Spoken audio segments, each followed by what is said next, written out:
በአፍሪካ ያለው የበሽታዎች ስርጭትን ለመግታት የሚደረገውን ጥረት የሚደግፍ ነው የተባለለት የመጀመሪያው የሩሲያ አፍሪካ ፈጣን ምላሽ ሰጪ ቡድኖች የስልጠናና ልምድ ልውውጥ መድረክ በአዲስ አበባ መካሄድ ጀምሯል።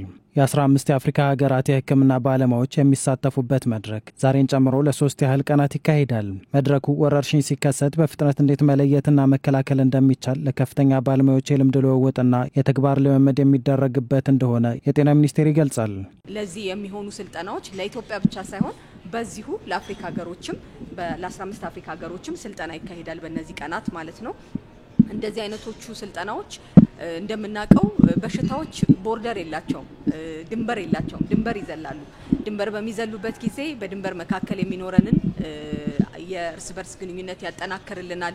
አብረን መስራታችን፣ አብረን መከላከላችን፣ አብረን ደግሞ ምላሽ መስጠታችን የአንድ ሀገር ብቻ ሳይሆን የአህጉር አቀፍ የጤና ምላሻችንን የማጠናከር አቅም ይጨምራል ማለት ነው። መሰል ስልጠናዎች መዘጋጀታቸው በአፍሪካ የጤና ድንገተኛ ዝግጁነትና ምላሽን ለማጠናከር በሚደረገው ጥረት ላይ የራሱ አስተዋጽኦ እንደሚኖረው ተገልጿል። ወረርሽኞች በሽታ ክስተቶች ሲከሰቱ ደግሞ በፍጥነት እንዴት መለየት እንደሚቻል፣ በፍጥነት እንዴት የመከላከሉን ስራና ቁጥጥር ስራ መስራት እንደሚቻል ከዛ መጡ ሳይንቲስቶችና የነሱን ተሞክሮ ይዘው ከመጡ ከፍተኛ ባለሙያዎች ጋር የኛ ሳይንቲስቶችና ባለሙያዎች እና ከሌሎች አፍሪካ ሀገር ከመጡ ባለሙያዎች ጋር የልምድ ልውውጥና ይሄ የልምምድ የተግባር ልምምድ ያደርጋሉና እሱ ላይ ትኩረት የሚያደርገው ግን እነዚህ በከፍተኛ ደረጃ የመተላለፍ እድል ያላቸውና እጅግ አደገኛ የሚባሉ ፓቶጂኖች ቢከሰቱ ተዋሲያን ቢከሰቱ ለምሳሌ አልፎ ጎረቤት ሀገራት ላይ የሚከሰቱበት ሁኔታ አለ።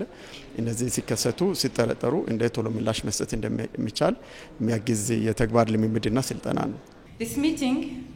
ይህ የመጀመሪያው የሩሲያ አፍሪካ ፈጣን ምላሽ ሰጪ ቡድኖች የጋራ ልምድ መለዋወጫ መድረክ መዘጋጀቱ በአህጉሪቱ የጤና ድንገተኛ ዝግጁነትና ምላሽን ለማጠናከር በመናደርገው የጋራ ጥረት ወሳኝ ምዕራፍ ነው። ይህ በመላው አፍሪካ የጤና ደህንነትን የመቋቋም አቅምን ለማሳደግም ያለንን ቁርጠኝነት የሚያሳይ ነው። በዛሬው መድረክ ከልምድ ልውውጡና ስልጠናው ባሻገር የተንቀሳቃሽ ላብራቶሪ ድጋፍ ከሩሲያ መንግስት ለኢትዮጵያ ተበርክቷል። ተንቀሳቃሽ ላብራቶሪውን የሩሲያ የሸማቾች መብትና የሰብአዊነት ደህንነት ጥበቃ ኤጀንሲ ኃላፊ ዶክተር አና ፖፖቫ ለጤና ሚኒስትር ዶክተር መቅደስ ዳባ ያስረከቡ ሲሆን ሩሲያ ሰር የሆነው ይህ ላብራቶሪ በሽታን ለመቆጣጠርና ለመከላከል አስተዋጽኦ እንደሚኖረው ዶክተር አና ፖፖቫ በርክክብ ስነ ስርዓቱ ላይ ተናግረዋል።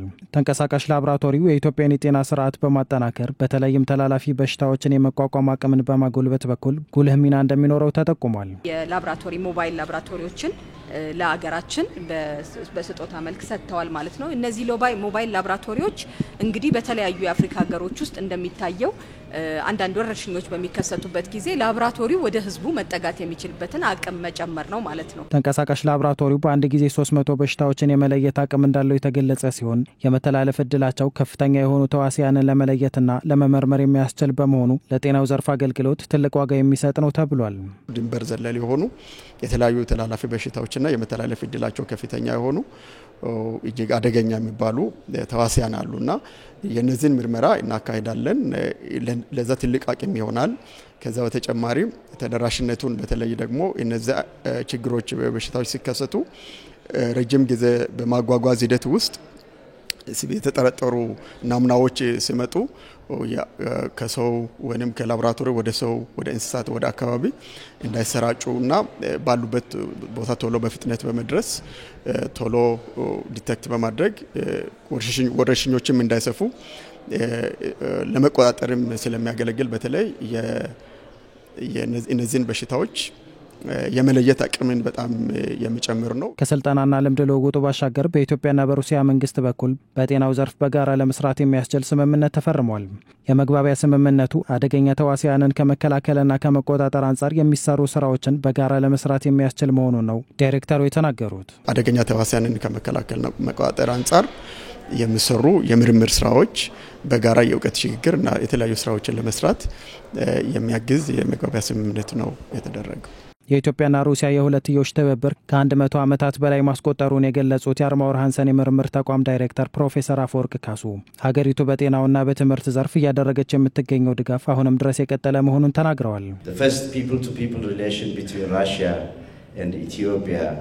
በሩሲያና በኢትዮጵያ መካከል የመጀመሪያው የህዝብ ለህዝብ ግንኙነት ከ1886 ጀምሮ የሩሲያ የሕክምና ቡድን የአድዋ ጦርነት ከወራት በኋላ ወደ ኢትዮጵያ በመጣበት ጊዜ ነው። ያለፉት 127 ዓመታት የዲፕሎማሲያዊ ግንኙነት ትብብር በጤናና ትምህርትን ጨምሮ በተለያዩ ማህበራዊ ኢኮኖሚያዊ ጉዳዮች ውስጥ ትብብራቸውን በተለያዩ ዘርፎች አስፋፍተዋል።